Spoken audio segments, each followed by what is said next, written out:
Good morning. Welcome to Little Garden on the Prairies. And this is my first garden tour of the 2025 season, take three. I've tried this a couple times in the past week. I've had a lot of technical difficulties. So last week I did a live garden tour through my gardening community, Gardeners Growing Together. It went great. And, we did a nice tour of my garden, but I forgot to press record. So those who were joining me live got to enjoy it, but I wasn't able to have a replay for everybody else to enjoy. Then I decided I would do a YouTube live garden tour through YouTube. I got it all set up. I walked through my garden for about 25 minutes, had a great tour. But when I watched the replay of it, it turns out my Wi Fi reception wasn't that good and it was all, sketchy and pixelated. And for anybody who did happen to join in live to try and watch it, I'm sorry it wasn't very good. So again, I had to, scratch that tour. And we are on take three today. So I'm just pre-recording everything so that we don't have technical difficulties to worry about. I'm going to be trying to do this, raw, unedited version so that I can get it up on my channel quickly. Today, we're doing the tour. It is the 6th of July today. My garden is looking amazing. I'm going to take you through, show you a few good things that are going on, a few problems I'm having, and just share. So I hope you will walk with me through my garden tour.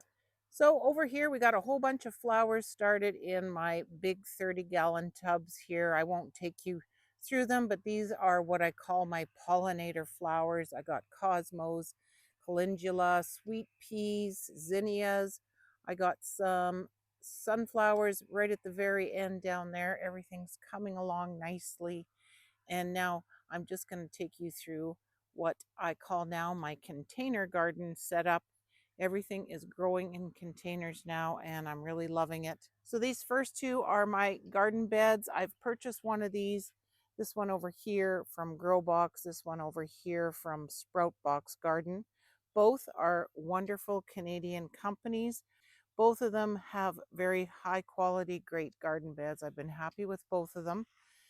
As far as a comparison, there's really no difference that I can see. They are both easy to set up. They both have that 20-year guarantee, and they really have, high quality products. Their delivery was quick, customer service was good. I am an affiliate for the Growbox Garden, so I will put a link to that in my description box below. If you make a purchase from Growbox, they pay me a small commission, but no extra cost to you. So in my first one here, it's lots of tomatoes, and I've just finished pruning. I usually cut away, from the bottom here, make sure there's no leaves on the soil. And I just use a string system here. So I have a string here at the top of my arbor. And as these grow, these are indeterminate cherries, just kind of wind them around that string just to keep them straight. Works pretty good. And then just try to prune away any of those extra suckers. So I got two of those going here. I got some bush varieties in the corner here of tomatoes, and then some more cherries over here. Again, I've used the string system to kind of keep them growing straight. I think I've seen a tomato somewhere. Where did I see that? I thought I had a tomato coming on one of my plants here.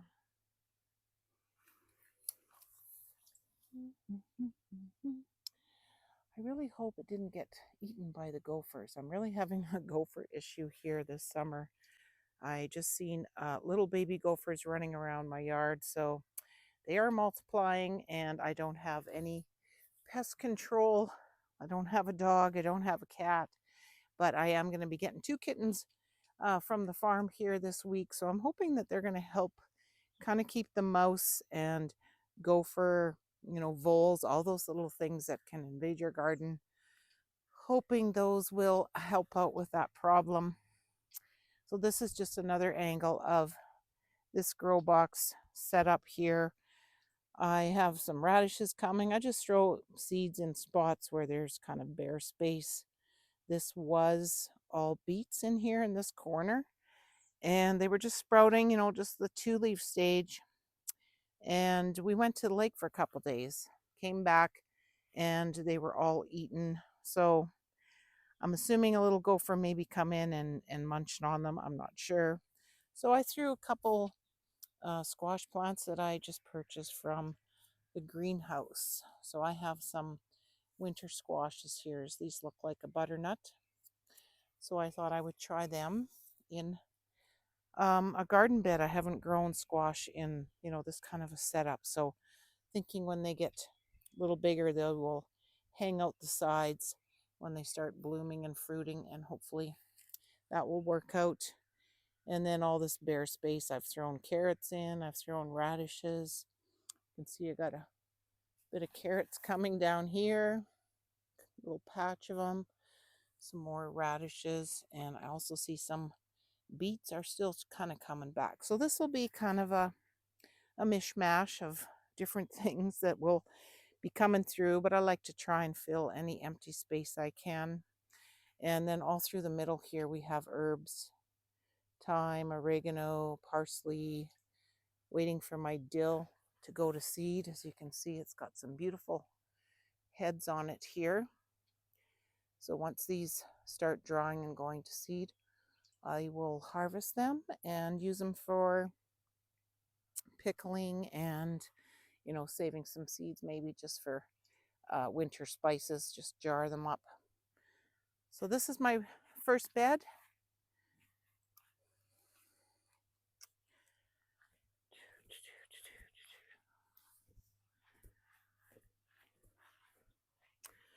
So my second bed is mainly for peppers and cucumbers. Because I have this arbor here, I've also got a couple tomatoes, so I've done the same thing here. Got them kind of secured with string, and just kind of will, as it grows, I can just kind of wrap that string around the plant. I'll try to show you how that works. Just kind of weave it around, and that way the plant will continue to grow straight and tall, kind of just keeping it at that main stem, pinching out any little suckers that come along. And we're getting some blooms happening here, so that's good.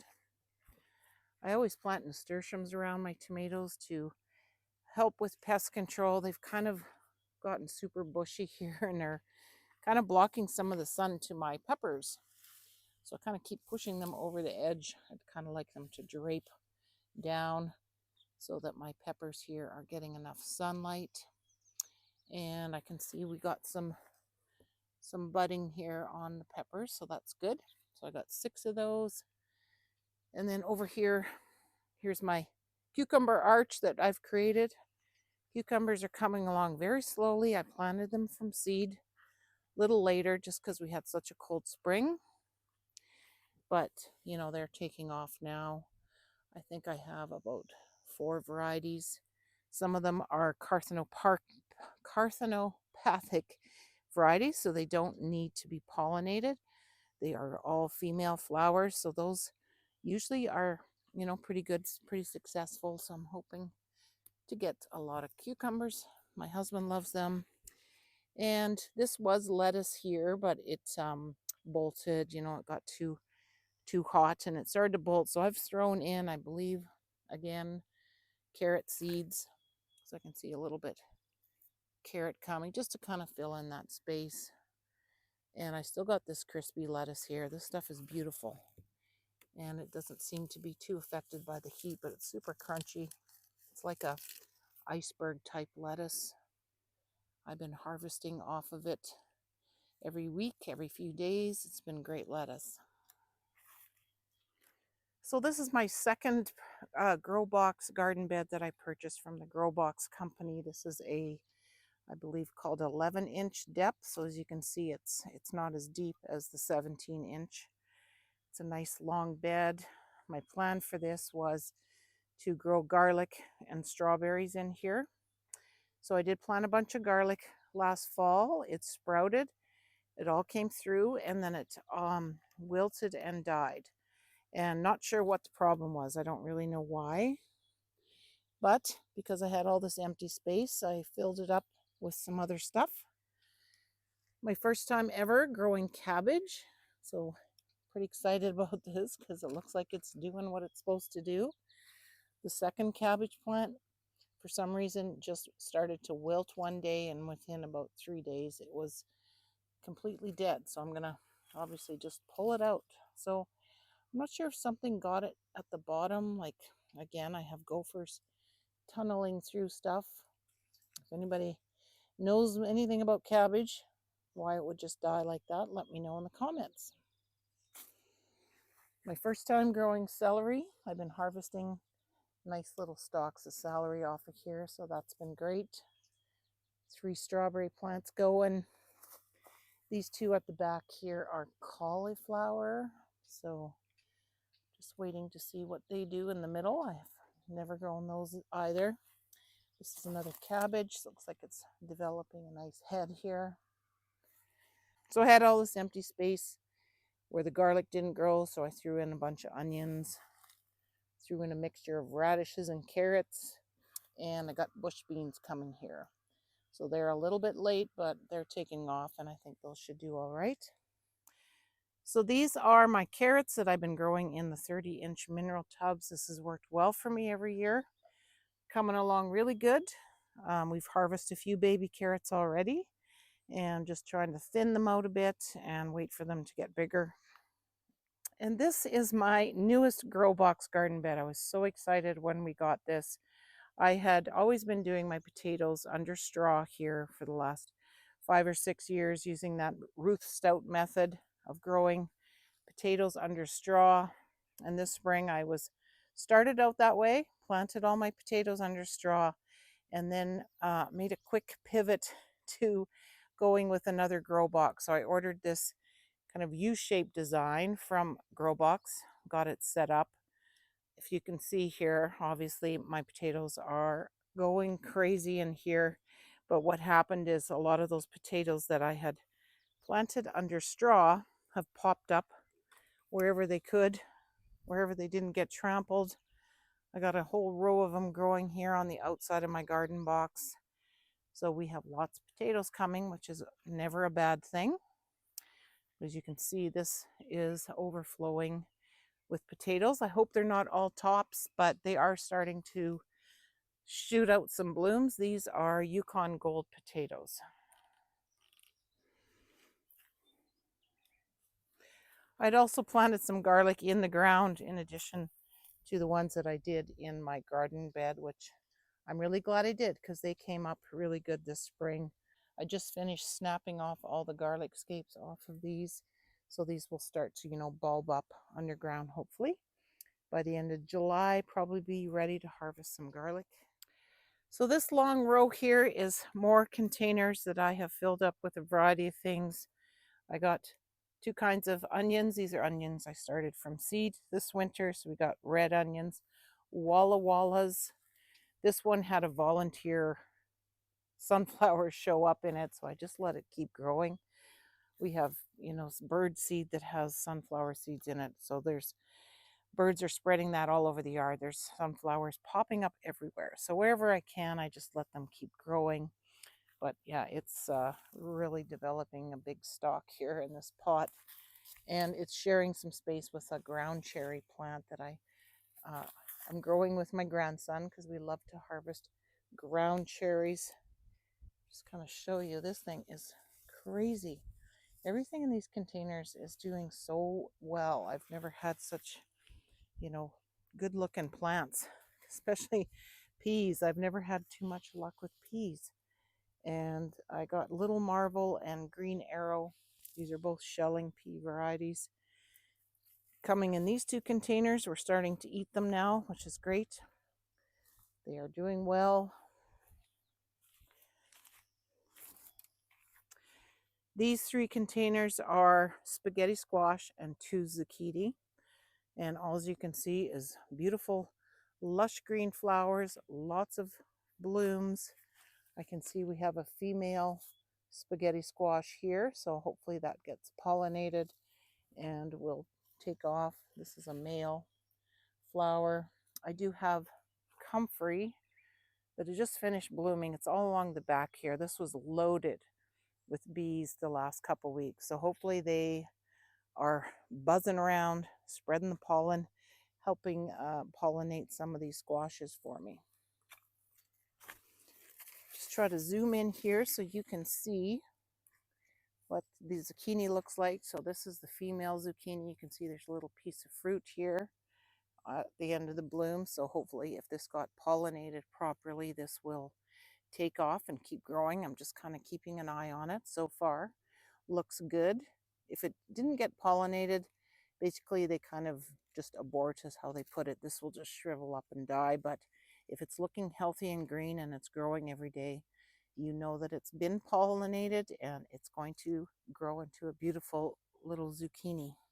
So hopefully in the next week or two, I like to eat zucchini in the small sizes. So maybe I'll be harvesting some, do a little bit of pruning at the bottom, get rid of some of these.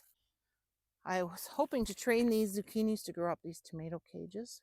So I'm gonna kind of see this one kind of got growing on the outside of it. Didn't work out very good, but we should be able to keep harvesting. You just keep growing it upwards and kind of pruning away at the bottom, letting it grow up instead of sprawling. This vertical method should work pretty good. So this is kind of the back end of my garden. This is where I have dwarf sour cherries growing. I have 5 of those bushes here. You can see one there. There's 2 back here. These are heading into their 4th season, so I should start seeing hopefully more cherries this year. I did get a few last year. I seen blooms on these this spring, so every year, you know, a little bit better, and we should start getting regular harvests of sour cherries off of these, hopefully.